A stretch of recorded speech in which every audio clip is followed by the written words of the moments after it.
प्यारे दोस्तों, ईरान के राष्ट्रपति इब्राहिम रईसी के हेलीकॉप्टर दुर्घटना में मारे जाने के बाद अब एक ऐसा खुलासा हुआ है जिसने सभी की नींदें उड़ा कर रख दी, सभी के रोंगटे खड़े कर दिए हैं। जी हां दोस्तों, इब्राहिम रईसी के मौत के बाद एक सनसनीखेज खुलासा हुआ है। एक्सीडेंट से जुड़ी ऐसा खुलासा हुआ है दोस्तों, जिसको सुनने के बाद यकीनन आप भी सोचने पर मजबूर हो जाएंगे। अस्सलाम वालेकुम प्यारे दोस्तों, लगातार नए नए खुलासे ईरान देश के राष्ट्रपति के हेलीकॉप्टर क्रैश के बारे में नए नए खुलासे हो रहे हैं। आज फिर एक नई जानकारी लेकर आपके सामने हैं, जिसे सुनकर आपके रोंगटे खड़े हो जाएंगे। कैसे हवाई सफर के दौरान एक देश के राष्ट्रपति का हेलीकॉप्टर अचानक से गायब हो जाता है, फिर उसी हेलीकॉप्टर में ब्लास्ट होता है, फिर उसी हेलीकॉप्टर में लोगों की बॉडी मिलती है, लाश मिलती है, लेकिन राष्ट्रपति के जनाजे के साथ, राष्ट्रपति की लाश के साथ कुछ ऐसा हुआ जिसने बहुत बड़े शक को पैदा कर दिया है। साथ ही साथ इब्राहिम रईसी को कहां दफनाया गया दोस्तों,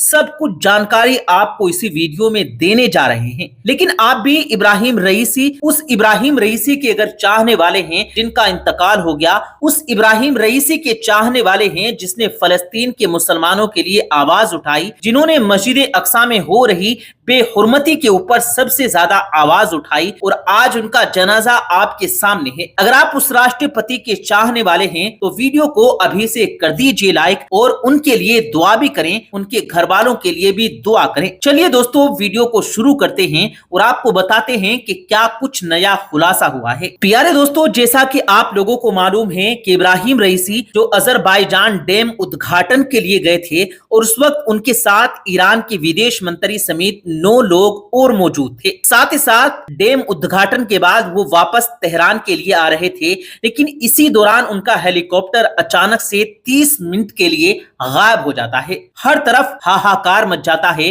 और उसके बाद पता चलता है कि ईरान के राष्ट्रपति इब्राहिम रईसी का एक्सीडेंट हो गया, उनका हेलीकॉप्टर क्रैश हो गया है। लेकिन दोस्तों, एक बड़ी जानकारी अब निकलकर सामने आ रही है। लगातार दावा हो रहा है, इस दावे में ये कहा जा रहा है कि इब्राहिम रईसी के जो पायलट थे, जो हेलीकॉप्टर चला रहे थे, अक्सर देखा जाता है कि अगर किसी भी तरीके की अगर पायलट को गड़बड़ दिखती है, यानी जहाज में अगर कुछ खराबी उसको दिखती है, या तो मौसम में अगर कोई खराबी होती है, तो जो पायलट होता है तो वो पहले सिग्नल देता है, कंट्रोल रूम को सिग्नल देता है कि फला इमरजेंसी आ गई या मौसम की खराबी आ गई है। लेकिन बताया जा रहा है कि इस तरीके की किसी भी तरीके की जानकारी इब्राहिम रईसी के जहाज के जो पायलट थे, उन्होंने किसी भी तरीके की जानकारी कंट्रोल रूम को नहीं दी थी कि मौसम खराब हो गया है। दूसरी बात, सोशल मीडिया में यह भी दावा किया जा रहा है दोस्तों कि इब्राहिम रईसी के जो हेलीकॉप्टर सवार थे और जो उनके हेलीकॉप्टर को उड़ाने वाले कैप्टन थे, उन्होंने दुर्घटना से पहले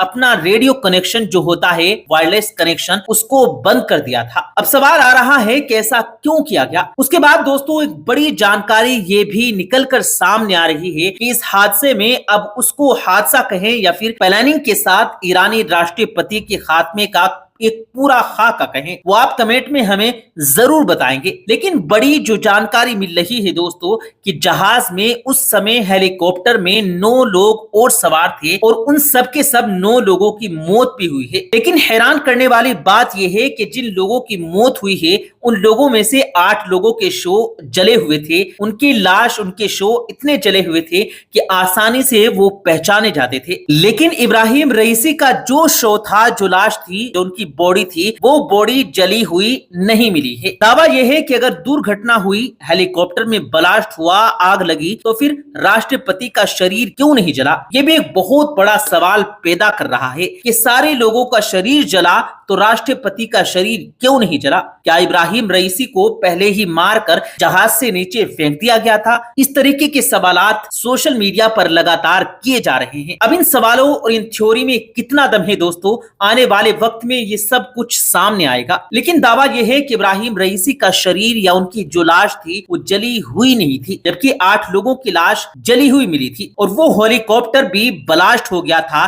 तो आप लोग ही बताएं कि ये हादसा था या फिर सोची समझी साजिश। और दोस्तों शक दो जगहों पर लग रहा है, जो शक जाहिर कर रहे हैं लोग वो भी दो ही मुल्क के ऊपर किया जा रहा है, एक तो इजराइल और दूसरा अमेरिका। अब इसमें उनका हाथ हो या ना हो, लेकिन जो लोग कह रहे हैं कि यही दो दुश्मन हैं जो ईरान और ईरान के राष्ट्रपति के दुश्मन बन बैठे थे, यानी उनकी जान के दुश्मन बने हुए थे। दोस्तों इब्राहिम रईसी की मौत के बाद उनको एक बड़ा एजाज भी हासिल हुआ है कि इब्राहिम रईसी को जिस जगह पर दफन किया गया वो शिया धर्म के लिए बहुत ज्यादा पाक पवित्र जगह बताई जाती है। और जिस जगह पर जिस मस्जिद में इब्राहिम रईसी को दफन किया गया वो सोने के गुंबद वाली मस्जिद है, जहां पर इब्राहिम रईसी को दफन किया गया है। और अपने वक्त में अपनी जिंदगी में कुछ दिनों तक इब्राहिम रईसी भी उस मस्जिद और उस संस्था की देख रेख का काम कर चुके हैं। और आखिरी सांस जब उनके जिस्म से निकली तो जो उनको आखिरी घर मिला, आखिरी दरबार जो मिला दोस्तों, वो भी उसी मस्जिद में उनको दफना दिया गया है। तो ये बड़ा एजाज मिला है दोस्तों इब्राहिम रईसी को। प्यारे दोस्तों बिला शक व शुबा